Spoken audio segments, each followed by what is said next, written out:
Email your comments to wdev@radiovermont.com.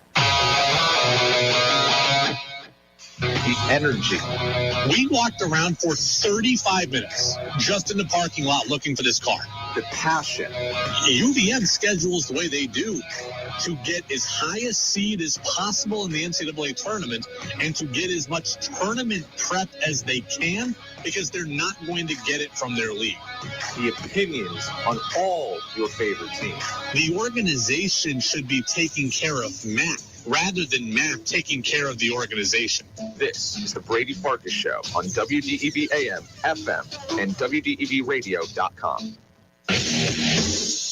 What's up, everybody? Happy Friday here on the Brady Farkas Show on WDEV, AM and FM, and WDEVradio.com. Norwich Hockey tonight at 6:35 against Johnson and Wales, so that's when we're out of here today. So just over an hour to get to a whole lot of stuff I want to get to. Six-pack of NFL questions in the 6 o'clock hour. Some stuff on the Celtics. Really didn't love something Jason Tatum said recently. We'll get to that. We got Phil Perry, Pat's Insider, NBC Sports Boston, with us in about 15 minutes. So you know the text line number by now, don't you? Napa Morrisville, Napa Waterbury text line, 802-585-3026. Your locally owned Napa stores in Waterbury and Morrisville. 5, 4, 3, 2, 1. And here we go. The reason why I go quick through the intro, one, we have a shorter show today, but two, there's a very serious story I want to start off the show with, and I'm going to need some time to frame what the story is and to take your feedback. So I really do want you to be engaged on this story. And look, I didn't talk a lot about Kyrie Irving over the last week or so, and that's for two reasons. One, you could get that conversation anywhere because that conversation was everywhere. And two, because Kyrie Irving is not anymore on a team that we cover. And I have always, no matter what the story is, tended to gravitate to things that are local or regional. And in this case, Kyrie didn't do that. Now we have a story like that in our backyard with our team. So I'm going to give you the overarching thought of the topic for me, and then we'll get into the backstory of it all. Today, the Boston Bruins gave a 20-year-old kid by the name of Mitchell Miller an NHL contract. And I am telling you that they shouldn't have done that. So my position is clear. Mitchell Miller, 20 years old, should not have gotten a contract from the Boston Bruins. And I will be honest with you. This story was relatively new to me. It may be completely new to you. I want to go bit by bit with it. I am not a hockey expert. I am not a Mitchell Miller expert. I had heard of him before today, but he had been out of sight, out of mind for the last 2+ years to me. So I am creating my thoughts here based on a lot of research done in the last few hours. Again, I am not an expert on Mitchell Miller or the NHL, but I bring you this story because it's important. Mitchell Miller is a very, very good hockey player. A couple of years ago, he was thought of as a first-round talent in the NHL draft. He ended up falling to the 3rd round in the NHL draft. He got picked by Arizona. Arizona then rescinded his rights.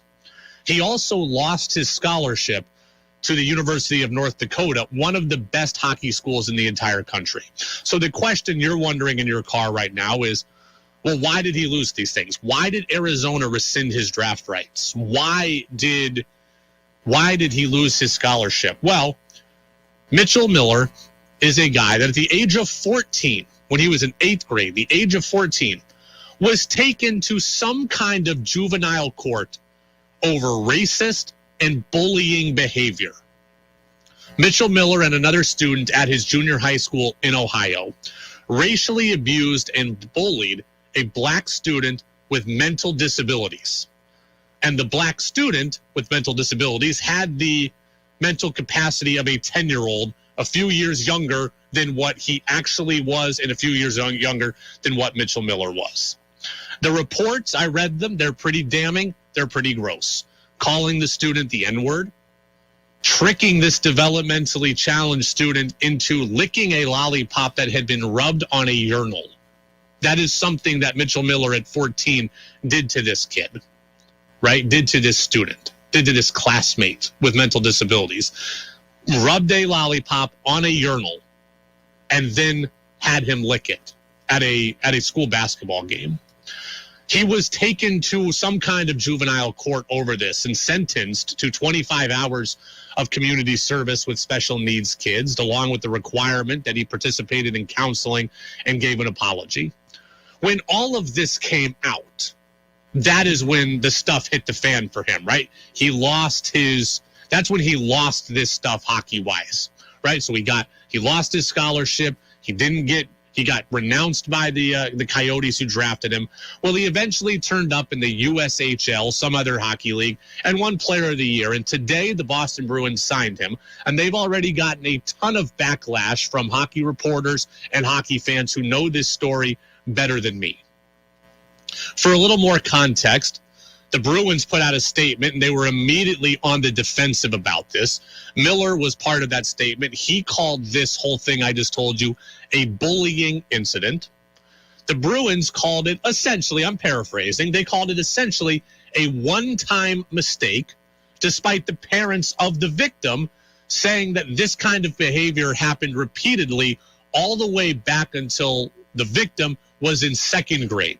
So the Bruins said this was a one-time thing, essentially. The victim's parent has repeatedly said, no, this happened for a several-year stretch. The family also says that Mitchell Miller has never apologized to the victim.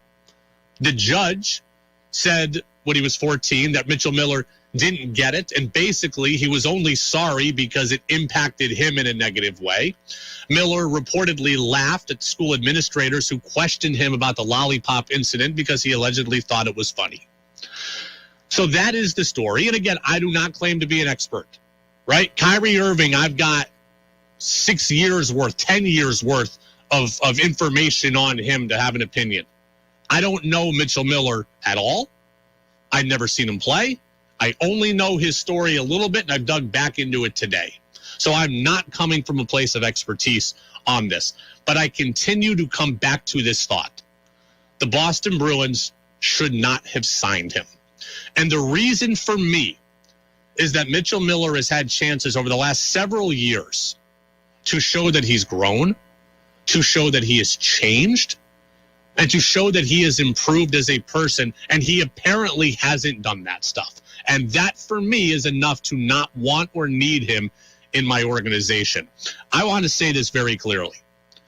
I do not believe that things that kids do at age 14 should necessarily hold them back forever or ruin their entire lives. I do not believe that. I do believe that kids are dumb. I do believe that kids can be taught things at home and not necessarily know what they're doing is wrong. I believe that they can grow out of those learned behaviors. I believe that a person can grow. I believe a person can evolve. I don't love seeing mistakes that somebody made in middle school ruining a kid's life forever. That said, Mitchell Miller has evidently, based on what I have seen today and read and heard, has not done anything to show that he has changed. He has not done anything to show that he has learned. It feels like he has done the bare minimum every step of the way just to protect himself and his hockey career, and that is not enough. I understand at age 15, 16, 17, you are a little more limited in the people you know, the places you can go, where you can get to. I understand that. But if over the last 6 years, Mitchell Miller had proof that he worked constantly and repetitively with disabled individuals, I could maybe believe that he has changed. If he had proof that he constantly and repetitively had worked with, racial awareness groups or equity groups or diversity groups, then maybe I could believe him.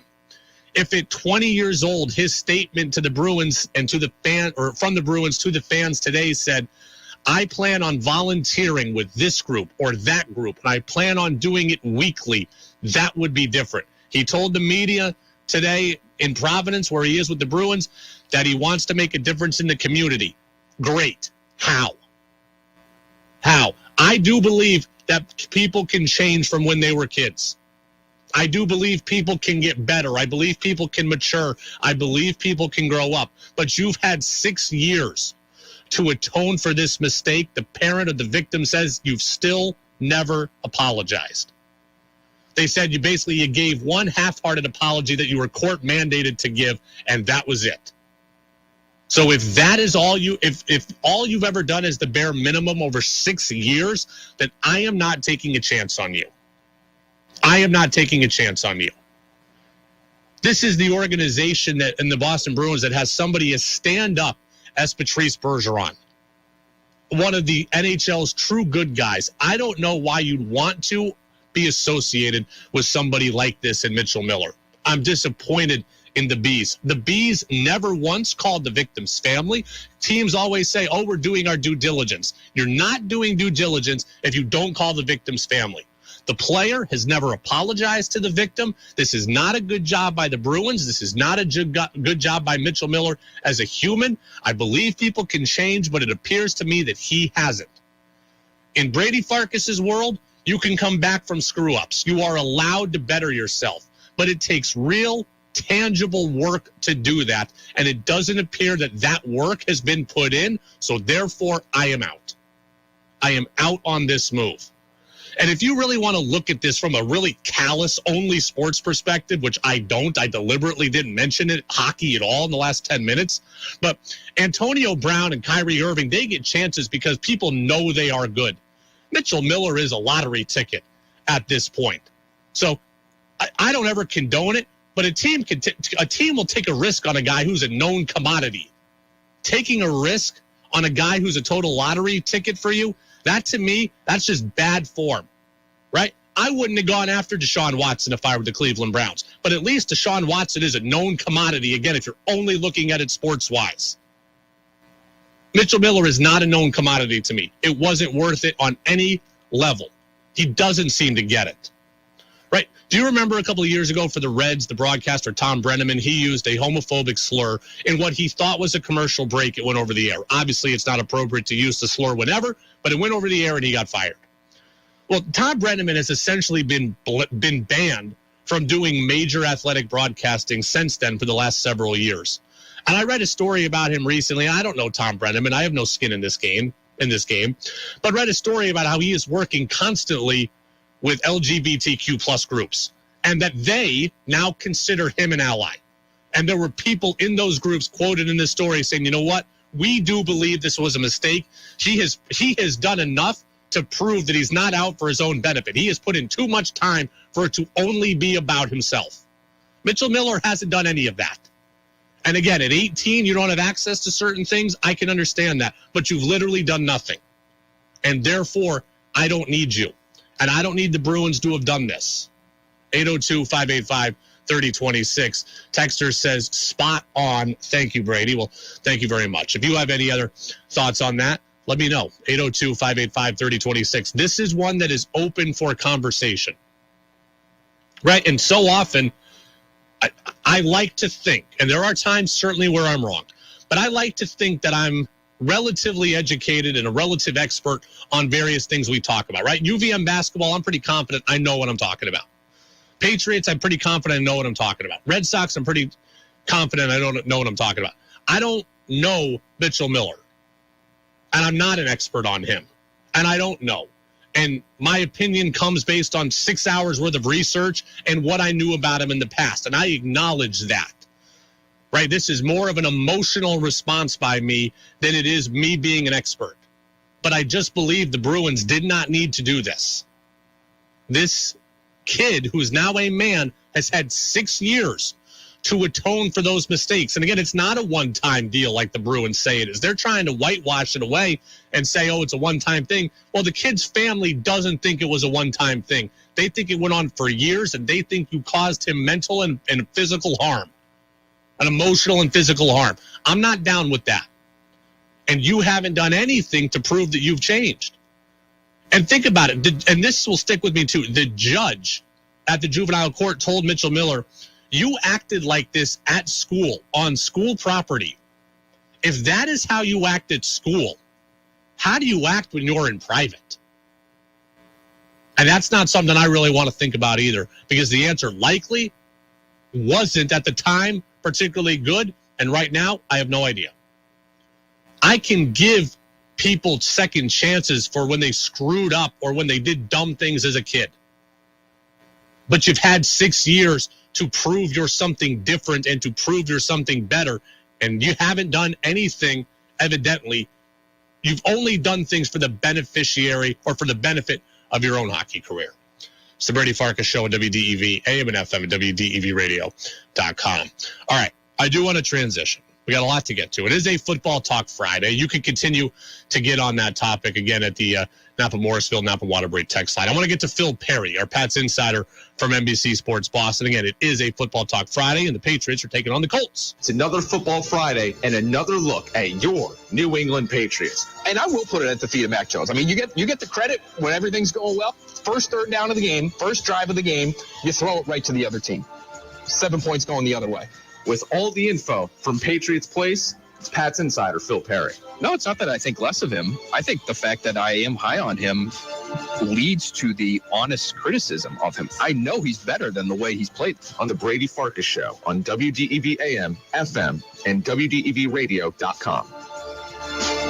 Yep, Patriots taking on the Colts this weekend at Gillette. I'm going to be there, and Pats are 4-4, looking to get to 5-4 as they take on the Sam Ehlinger-led Colts now. Again, Matt Ryan benched in Indianapolis. So joining us now is our Pats insider over at NBC Sports Boston, Phil Perry. Phil, another Friday. How are you?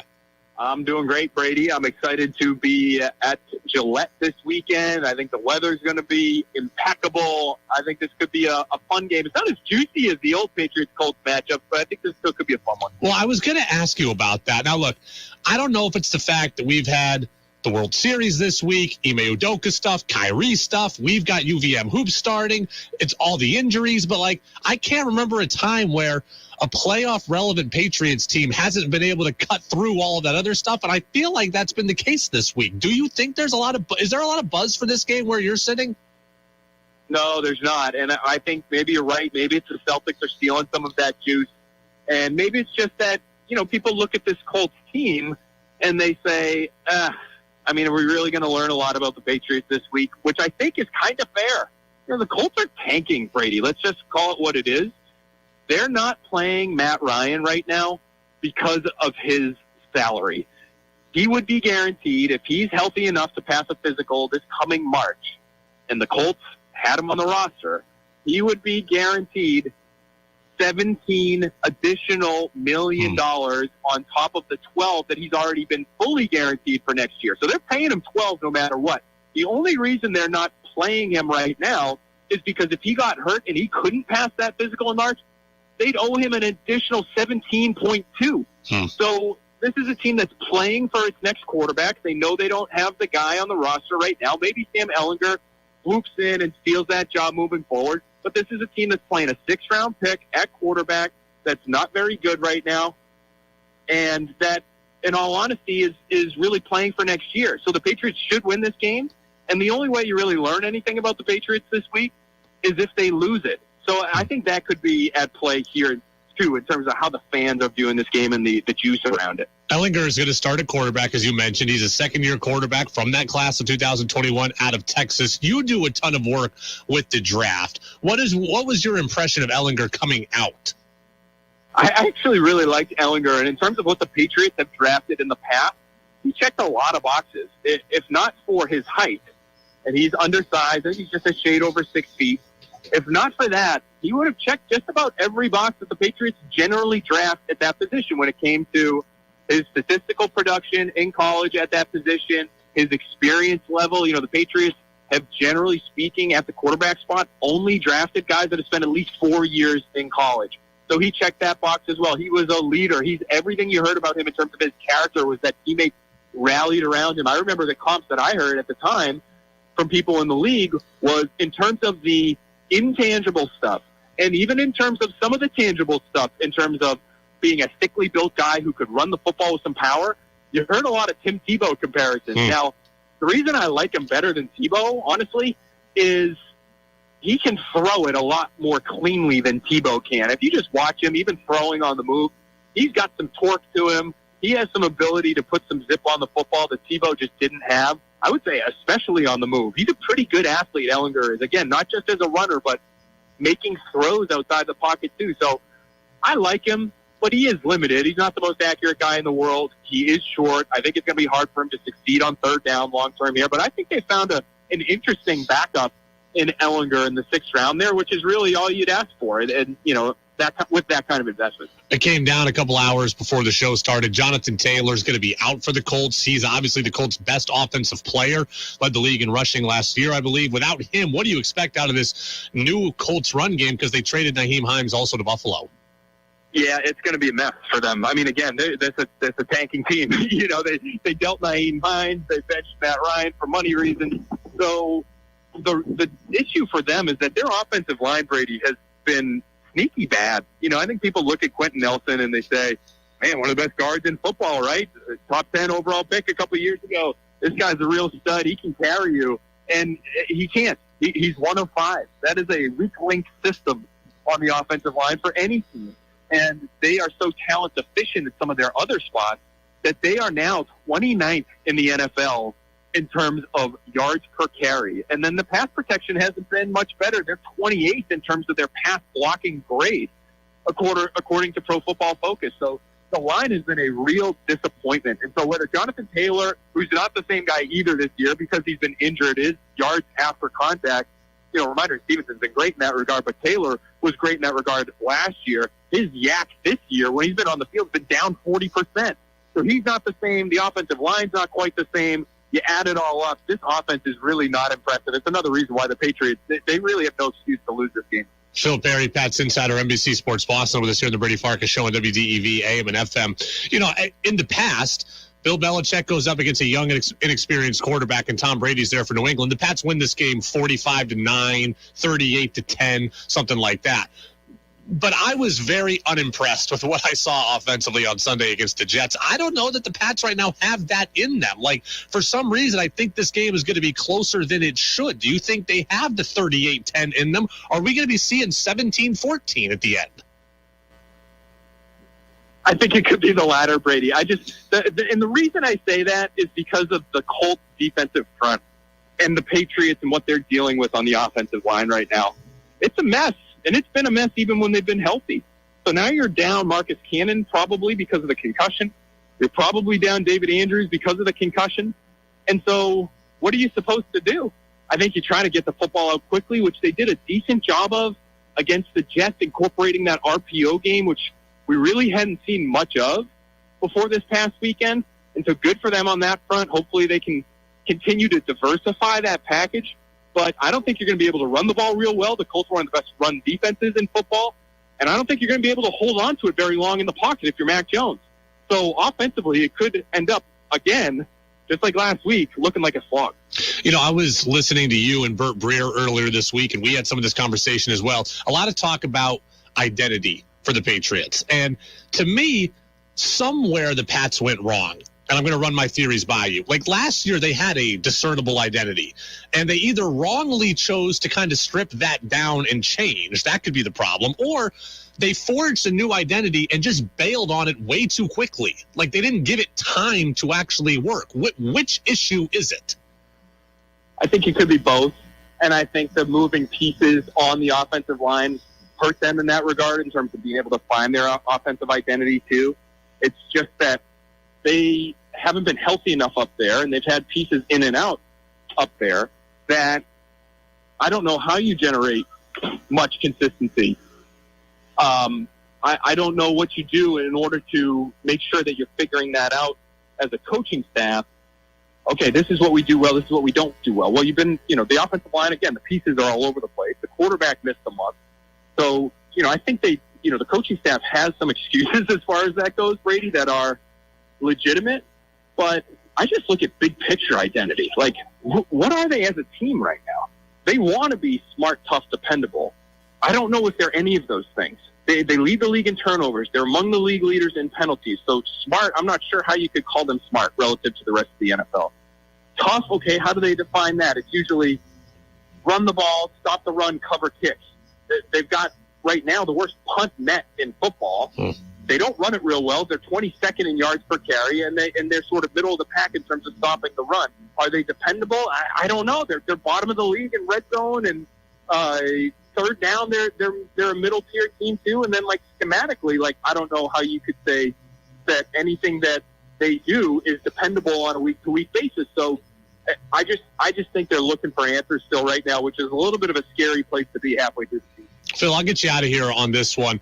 Can you win the identity conversation? Because, like, I do like when a team has an identity and you know what is a given in any given week. But I'm old enough to remember a Titans team running everything through Derrick Henry and then getting bounced in their first playoff game. It seems like you can build to an identity, but then that identity can become easily exposed. Can you win? Like, can you win that identity conversation?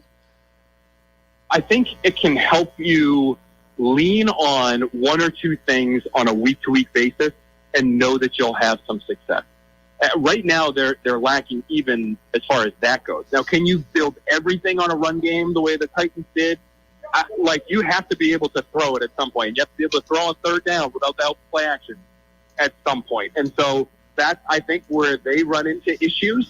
The Patriots, I think, would be pretty well served to be able to say, well, at least we can look at Ramondre Stevenson and the offensive line and our play action passing game all in conjunction together and say on first and second down, we feel pretty good about our odds. And then third down, we're going to have to scrap it together on a week-to-week basis. The Patriots, Brady, they might listen to this entire conversation and say, well, what do you mean identity? Our identity is that we don't have one, especially offensively. We're a game plan team.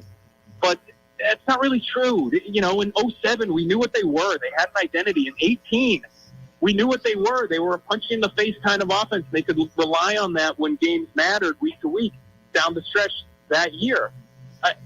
They can still be a game plan team and still have a core identity foundationally, and that is certainly still lacking for them. Phil, I'm going to the game on Sunday. I'm looking forward to it. My second trip to Gillette in as many years. Any food recommendations for dinner tomorrow night? Oh, boy. Not dinner tomorrow night, but I would say if you're driving down Route 1 and you're looking to pack a lunch, I don't know if that's what you're doing. If you're planning on grilling, that's fine. Sea Scott's on Route 1, right off of 95. Sea Scott's, it's next to the Dunkin' Donuts, right off 95. Phenomenal chicken salad. If you're a chicken salad fan, I know there's some people out there who say mayo. No, thank you, not for me. The best chicken salad sandwich you'll ever have is there on Sea Scott's on Route 1, so make sure you hit them up. Noted. Phil Perry, NBC Sports Boston, Pat's Insider, pregame live on NBC Sports Boston, Sunday at noon. Our coverage of the game always here on DEV as well. Phil, appreciate you. All right, Brady. Anytime, buddy. I'll talk to you soon. All right, sounds good. Phil Perry, NBC Sports Boston, Sea Scott's Beer, Wine, and Deli. Is that right? Sea Scott's Beer, Wine, and Deli. That looks like the kind of place he's telling me about. I'll have to do a little more research. I'm probably not going to get that, though. It does have it. Yeah, I think that's it. I'm not going to get it, not because I don't like chicken salad, but because I'm taking the train, and Phil doesn't know that, so I'm limited. I'm not driving into the game, so I can't stop off there on Route 1. But I will be going to the game. I'm pumped for that. Texter says, enjoy the game with the future misses. Hope you are better. We will enjoy the game. I do appear better today. It's actually pretty amazing. Like I said, one of our great listeners gave me a bunch of stuff to help my leg feel better. I've been wearing it constantly. I've been using the walking boot with the piped in cold air. I am walking today, I would say at about 80% walking. I cannot run. I cannot jump. So my ability to potentially play in the Men's League Hoops playoffs next Thursday, we're still listed as questionable. But in terms of my ability to get off the train and walk to walk to the stadium, I'm feeling a lot better about that I'll be able to do that on Sunday. I want to hit a couple of things that Phil said. Then I want to get to our six-pack of NFL questions. So Phil said something there that was very, very interesting to me. I'm going to go back to it quick. We're going to do the CBS News update. Then we'll be back. We'll look at what Phil said. We'll do our six-pack of NFL questions. Reminder, Norwich Hockey comes up at 6:35. Cadets take it on Johnson and Wales. Cadets already 1-0, looking to get out to 2-0. All right, we'll be right back at it after CBS News here on the Brady Farkas Show on WDEV, AM and FM, WDEVradio.com, and always streaming on the free WDEV radio app. This is WDEV, Vermont's news station, owned and operated by the Radio Vermont Group. From the top of Sugarbush, 96.1 FM, WDEV Warren and Waitsfield, 96.5 W243 Barrie, 98.3 W252 CU Montpelier, along with our founding station, AM 550 WDEV Waterbury Montpelier, streaming at WDEVradio.com. 91 years of serving Vermont, the friendly pioneer, WDEV. This is CBS News on the Hour, sponsored by Dell Small Business. I'm Linda Kenyon in Washington. Going down to the wire ahead of the midterms, Republican J.D. Vance is challenging Democrat Tim Ryan in the Ohio Senate race, where he talks about the opioid crisis. I meet people every single day in this state who tell me they lost a niece or a nephew or a daughter or a husband or a wife to the poison that Joe Biden and Tim Ryan are letting come into this country via the Mexican drug cartels. In Pennsylvania, Democrat John Fetterman and Republican Mehmet Oz are in a close Senate race. Fetterman talking about inflation. I think it's even much more critical to push back against the corporate greed, and the price gouging is well true. Has former President Trump decided to run again? According to 3 Trump advisors, that the former president is considering announcing as soon as November 14th, though that is not a date that's set in stone. It could come in the following weeks after the midterm elections. That's CBS's Finn Gomez. Police in Pueblo, Colorado have arrested a man they say tampered with a ballot marking machine. CBS's Nicole Skanga. It's the first potential prosecution following the passage of Colorado's new law safeguarding elections against potential insider threats. If found guilty, the Colorado man can be punished by a 1 to 2 year jail sentence, as well as a fine of anywhere between $1,000 and $100,000. National Security Advisor Jake Sullivan is in Kyiv, assuring Ukrainians the midterm elections will have no effect on U.S. aid. In fact, he announced $400 million for military hardware. We recognize the acute need for air defense at this critical moment when Russia and Russian forces are raining missiles and Iranian drones down on the civilian infrastructure of this country. House Minority Leader Kevin McCarthy, who could become the Speaker of the House after the midterms, has said Ukraine would not get a blank check if Republicans take the House. President Biden's student loan forgiveness program gets a boost from the U.S. Supreme Court. Conservative Justice Amy Coney Barrett has again declined to block the president's plan to cancel billions of dollars in student loan debt. She acted even as a lower court is considering whether to lift a freeze it placed on the program in a different case. Barrett denied an emergency request by 2 Indiana borrowers who were represented by a conservative legal group. 2 weeks ago, she denied a similar request by a Wisconsin taxpayers organization represented by another conservative legal group. Christopher Cruz, CBS News, Washington. The Labor Department says employers added 261,000 jobs last month, and unemployment is now at 3.7%. This is CBS News.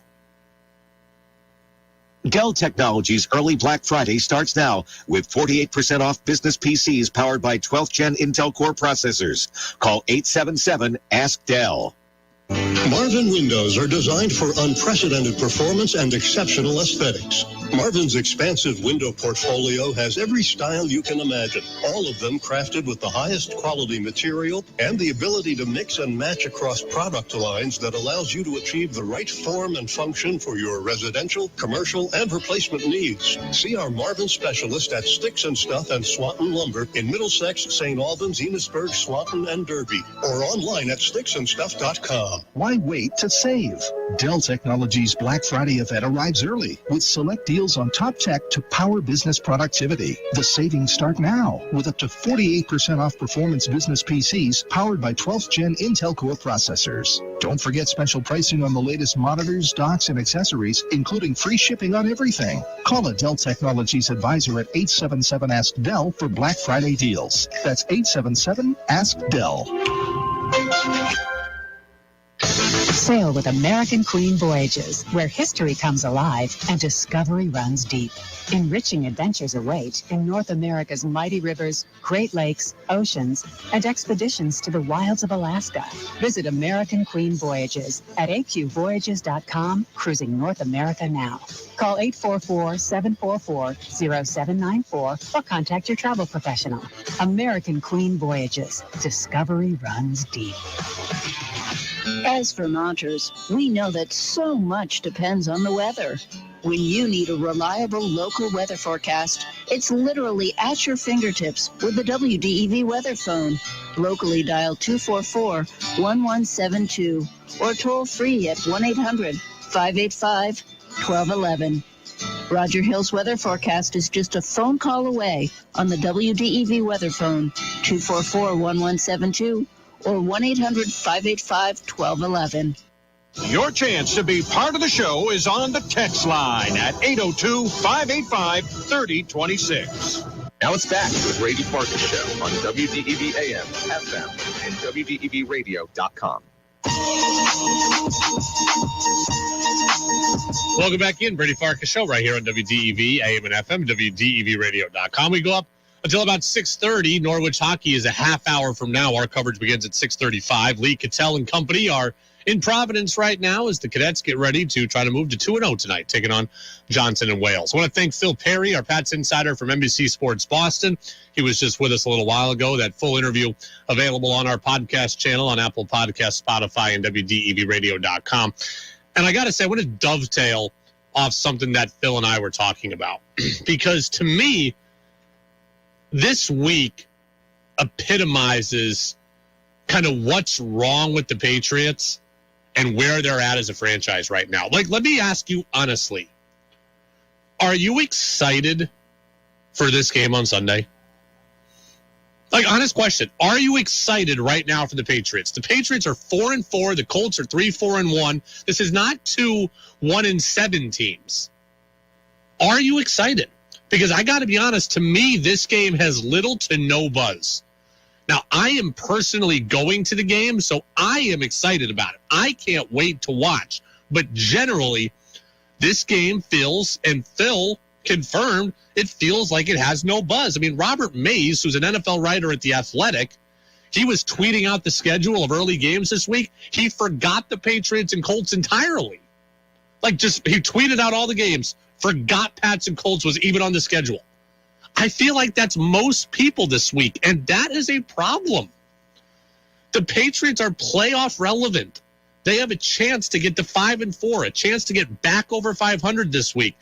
And we and everybody else seems like they haven't spent any time talking about them. That's an issue to me.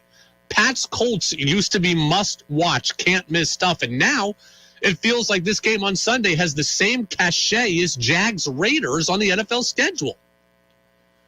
Now, the World Series, the Ime Udoka stuff, Kyrie Irving, UVM hoops, we've had a lot of other things happening this week, but the Patriots haven't been able to cut through all of that.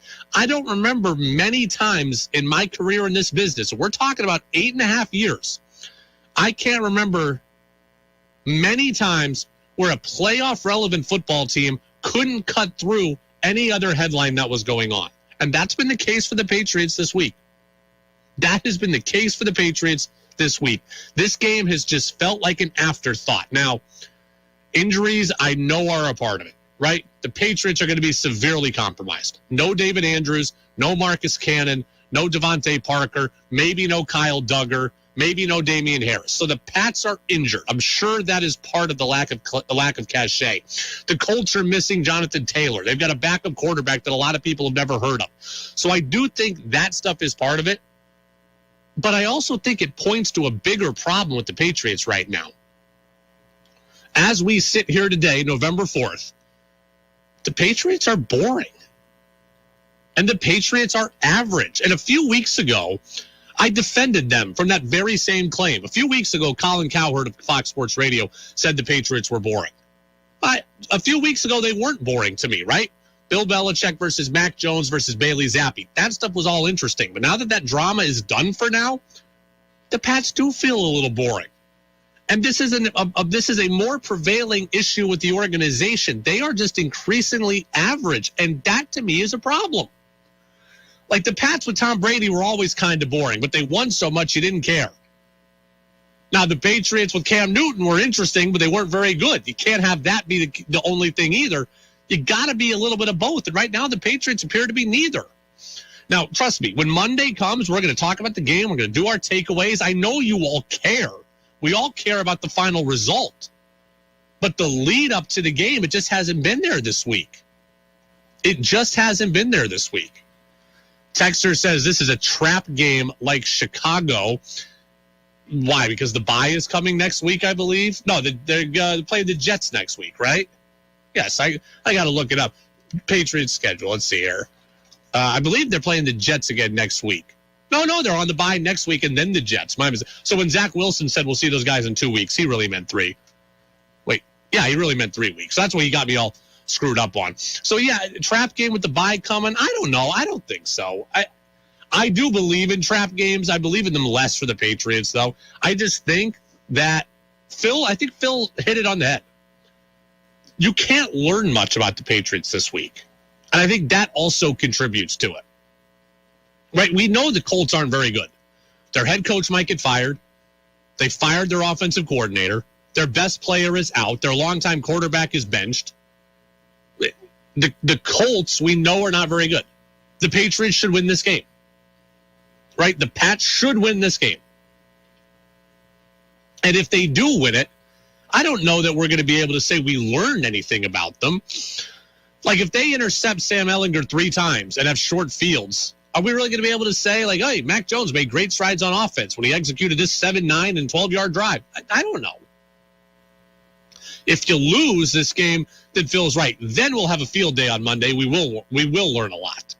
But if they win, it kind of just feels like a game that you're supposed to win, and that's it.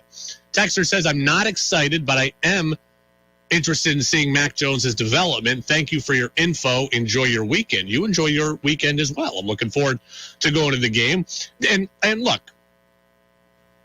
I don't want to make it sound like I'm being overly critical of the Pats. I love football. I love the Pats. I'm going to be at the game, but I'd watch every snap, even no matter what. It just feels like this game hasn't been able to cut through the other stories in the way that every other Patriots game since I got here has. Like Patriots-Jaguars last year, which was supposed to be a layup, I felt like had more hype behind it than this one. And look, as for things I want to see, the texter wants to see Mac Jones' development. I want to see Mac Jones start fast. I think Mac Jones needs to start fast. And there's a very important reason why. I don't want a repeat of what happened in that Monday night game against the Bears. Because if it starts ugly for Mac, then he's going to get booed and the Bailey Zappi calls are going to come out again. I don't want to see that for the team. I don't want to see that for Mac's teammates. I don't want to see it for Mac personally. The quickest way to silence the critics and silence the boo birds is to come out fast on your scripted plays. You've got to be able to do it. If the Patriots come out against the Colts and go 3 and out twice in a row, there's going to be hell to pay. If Mac comes down and leaves them on a 9-play, 75-yard drive and they cash it in with a touchdown, then you will have built up some good faith and some good equity in that game. So I want to see Mac Jones start fast. And the other things I want to do is, can they score touchdowns? Because I have full faith that the defense can play well again, right? The defense is good in a lot of games, especially good against average to bad teams. So the defense is good-ish, and I think the defense will be excellent against a young quarterback who's making a second career start. I trust the defense will give you good field position, will force a turnover, and give you the ball at the Colts 37. You need to turn that into touchdowns. I don't want to see Sunday be the Nick Folk show. That's just not for me. Nick Folk is great. AFC Special Teams Player of the Week. They're lucky to have him. Bill Belichick called him almost a Hall of Famer this week. I'm happy for all of that. But I don't want to see him on Sunday. When I'm in attendance at Gillette Stadium, I want to see Mac Jones lead touchdown drives. I want to see drives get finished off. The defense gives you the ball at the Colts 46. Take it down their throats and put it in the end zone. They're one of the worst teams. They're 46% on red zone touchdown percentage. Guess what that is? 29th in the league. Cannot have that. If you want us to believe that you're good, if you want to get that buzz back from the fan base, then start to convert and control a game. Because, yeah, this game should be controlled. Right? The Lions game was a blowout. The Browns game was a blowout. This should be a blowout. Under these circumstances, the Colts have no business in your building competing. The Colts just lost to Taylor Heineke in Washington at home, and I think Washington is awful. The Patriots should win this game 27-6. They should win this game 33-6. They should win it 42-14. I want to see them control the game, and the way you do that is you score touchdowns. If you dominate play and only end up with field goals, then guess what we're going to be in? We're going to be in a 17-17 game in the third quarter. We're going to be in a 12-9 game in the fourth quarter, and I don't want that. I want to see you control a game like you're supposed to. Score, touchdowns, control the game, no Nick Folk, start fast. That's what I'm looking for. Those are my keys to the game, and the keys to Mac. Start fast. There are other games on the schedule other than Patriots and Colts, and for that we get our six-pack of NFL questions.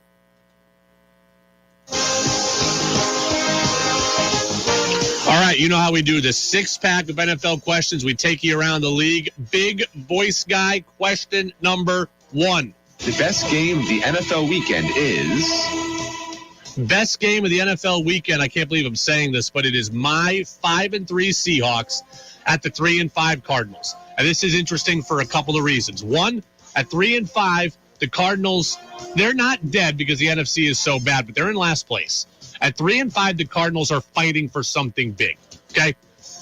And they've got to have a sense of urgency. Cliff Kingsbury is fighting for his job. They're fighting to not be in last place. They were the last unbeaten team in the NFL last year, and here they are in last place. That's unacceptable. They are at home against a division foe. They're 0-5 in their last 5 games against NFC West opponents. Cannot have that. Cannot be that way. So the Cardinals have real urgency, and there's going to be a great individual matchup with this game I want to watch, too. Tariq Woolen is a name you need to know. He's got 4 interceptions for the Seahawks. He was a rookie 5th-round pick out of Texas San Antonio or Texas El Paso. He reminds everybody of Richard Sherman. He's even got the long dreadlocks to go with it. He's got 4 picks this season, might be Defensive Rookie of the Year. He's going up against DeAndre Hopkins, and since Hopkins came back from his suspension, he leads the league in receptions and receiving yards. So that's a great individual matchup. You have the Cardinals' sense of urgency. It's a divisional showdown.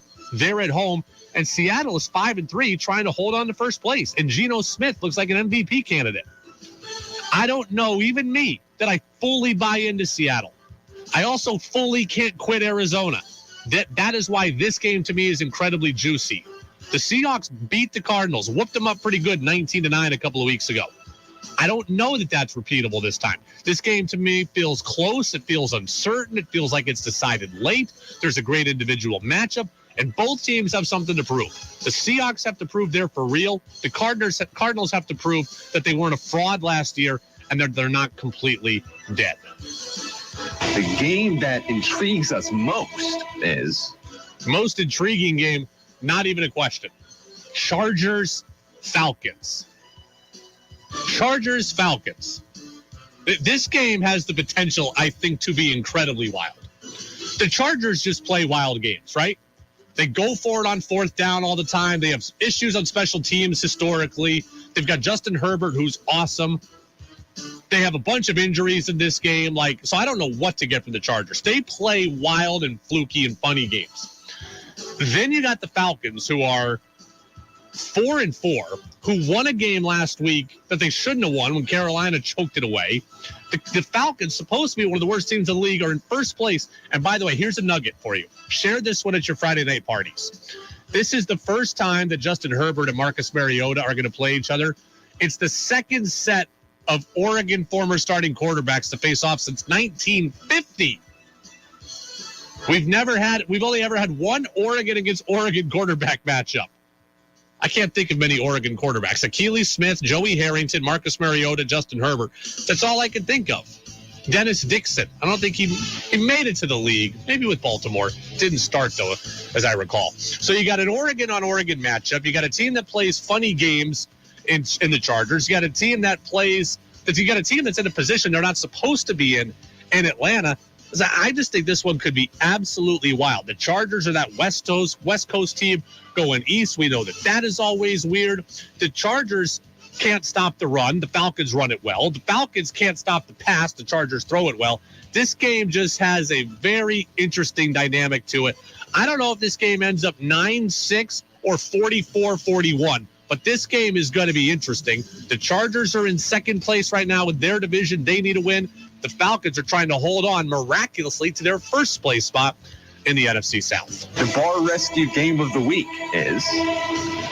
Bar Rescue Game of the Week, worst game of the week, a.k.a. the one we'd rather watch Bar Rescue Marathon of than on the couch, hungover, than watch this game. If not for this one, this probably was Colts and Patriots, but instead, a hero has risen among us to keep the Patriots out of the Bar Rescue Game of the Week.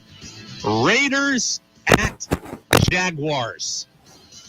The Raiders are going 2,500 miles to Jacksonville. The Jags have 2 wins. The Raiders have 2 wins. The Raiders are coming off a shutout loss, the first time they've been shut out since 2014. The Jags are coming off playing in London, where they're now jet-lagged coming back from there. They lost that game late to Russell Wilson and company. The Jags had lost 5 straight. I mean, Josh McDaniels had a closed-door meeting already with Mark Davis. He issued an apology to the Raiders fans. All hell is broken loose in Vegas. And they shouldn't be this bad. They have Devontae Adams. They have Derek Carr. They have a good offensive mind in Josh McDaniels. They should not be 2-5. They should not be 2-5. They should not be getting blown out by Andy Dalton 24-0 last week. But they were. And the Jags, they spent a lot of money in free agency. They got a new head coach in Doug Peterson, second-year quarterback in Trevor Lawrence. There should be improvements being made there. And instead, they've lost 5 consecutive games, and now they are 2-6. And Trevor Lawrence is 5-20 as a starter in his career. I saw the Jags up close and personal last year. That was enough for me. I don't need to watch them on television. The player we want to watch most this week is... Yeah, Tom Brady. Tom Brady. The Buccaneers are playing a game against the Rams, the world champions. Both teams are struggling, right? Rams are under 500. Bucs are under 500. I want to see Tom Brady because I think he's going to come out surgical. I feel for him that he's gone through personal trauma, right? That he's gone through personnel health, that he's getting divorced. I feel for him. That I don't know what that's like. That certainly cannot be fun. That certainly had to weigh on him. And I guarantee you that the last couple of weeks, Tom Brady's been playing with this guilty conscience and this heavy heart. And I blame him for his marital problems. He brought this on himself. But that said, that doesn't mean it doesn't weigh on you. Now that it's resolved, now that it's public, now that it's out there, I think Tom Brady channels all of his focus into work. He doesn't have the marriage to deal with. He doesn't have Giselle to work on. He doesn't have to wonder when the next phone call's coming or what the next agreement is or who the next lawyer to call is. That's all done. So as a result, I think Tom Brady comes into this game incredibly focused, incredibly laser-like, and I think he plays well. He's still, even despite that, played well this season. He's already thrown for 2,300 yards. He's got 9 touchdowns against just 1 pick. He's completed 66% of his passes. What really has been the issue around Tampa has been the guys around him, the injuries, the offensive line play. They can't run the football, only 3 yards per carry. So it isn't really Brady's fault why the Bucs are at 3-5. But I think Brady comes out this week, and I think he lifts them. I don't know if they beat the Rams, but I think that at home, he's going to have a chance. I think he's going to carry this team like he hasn't carried the Bucs before. I think you come out and you see angry Tom Brady, and you see Tom Brady playing very, very well. Think about it. Last Thursday when they played,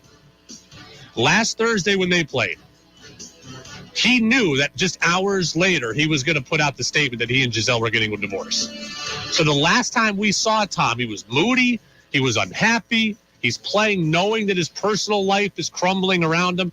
This week, that's settled to a degree. I think he goes out and plays very, very well. The player with the most pressure this week is... Yeah, the most pressure this week, that's Joe Burrow. We like Joey B. Joe's great. Got to the Super Bowl. That's awesome. He's under the most pressure this week. The Bengals had that inexcusable loss to the Browns on Monday Night Football.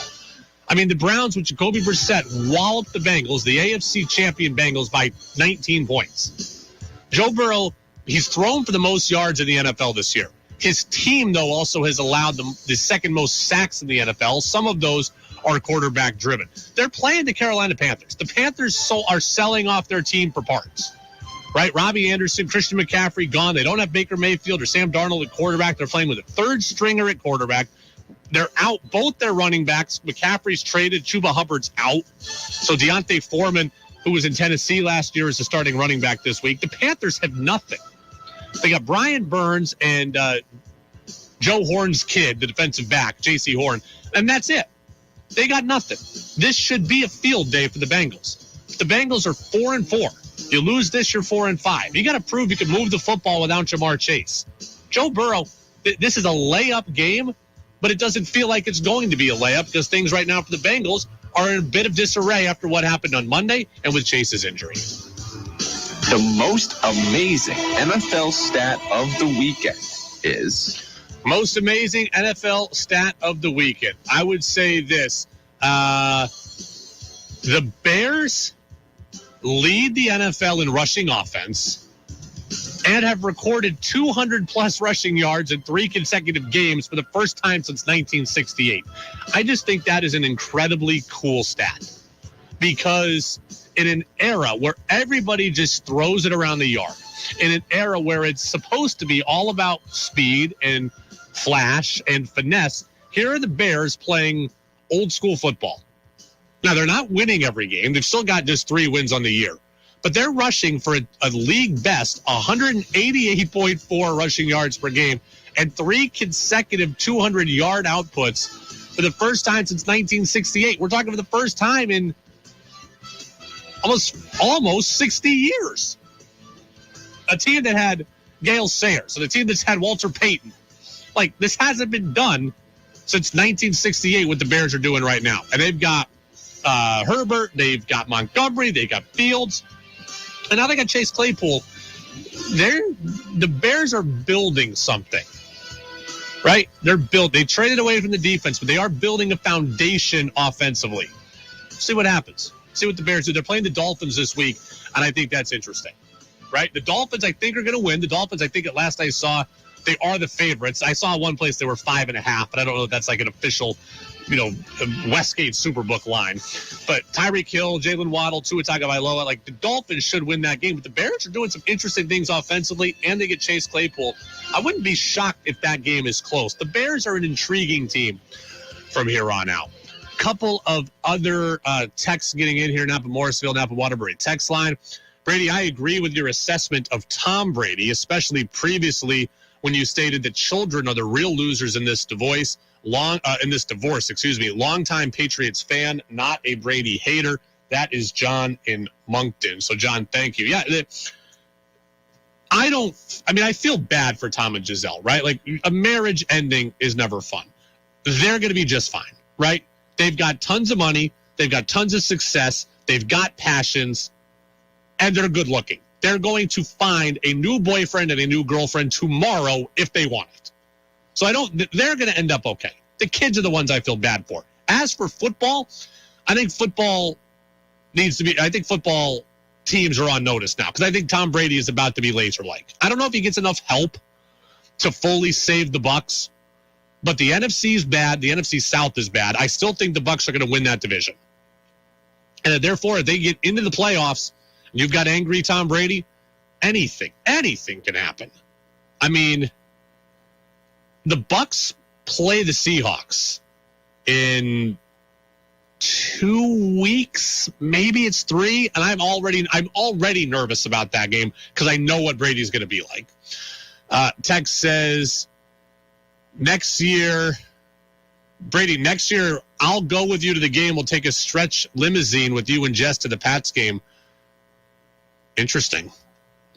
Although this texter has texted like a zillion times and has never once put their name on it, so no name texter wants to take me on a stretch limousine. I don't know. You got to put your name on it before I think about letting you stretch limousine with me to Foxborough. You do that, then your people will call my people. So there's your 6-pack of NFL questions. I still didn't have time for the full Jason Tatum discussion that I had, but Tatum the other day after the Celtics lost to the Cavaliers said basically, I've been to the NBA Finals. That's what I aspire to get to. I'm not worried about a game in November. Buddy, all the games count. Go ask the Red Sox, who were terrible in April, if the early season matters. It does. The Celtics want the number 1 seed in the playoffs. The Celtics want home court advantage. The Celtics want the easiest path back to the finals. That involves being able to win games early in the year. You've got to be able to win games early in the year. I understand you want to freak out because of a game on November 2nd or whatever. That's fine. That's understandable. But just blowing it off, that doesn't work either. You only get 82 of these things. You got to win as many as possible. And when you lose a game against the Cavs, you had a chance to win. I'd like to see a little bit, just a little bit, more upsetness about it. Upsetness isn't a word. I'd like to see you a little more upset. Go download the podcast. The show brought to you in part by Pro Driver Training. That's Vermont's premier truck driver training school. Norwich Hockey is next. The Cadets taking on Johnson & Wales on your home for Norwich Hockey. WDEV, AM and FM. Been a great year for gardening, so enjoy your bounty all winter long. Come to the Willie's store for canning and freezing supplies. See the Willie's store for fresh seafood that now arrives every Thursday. There's quality meat, a huge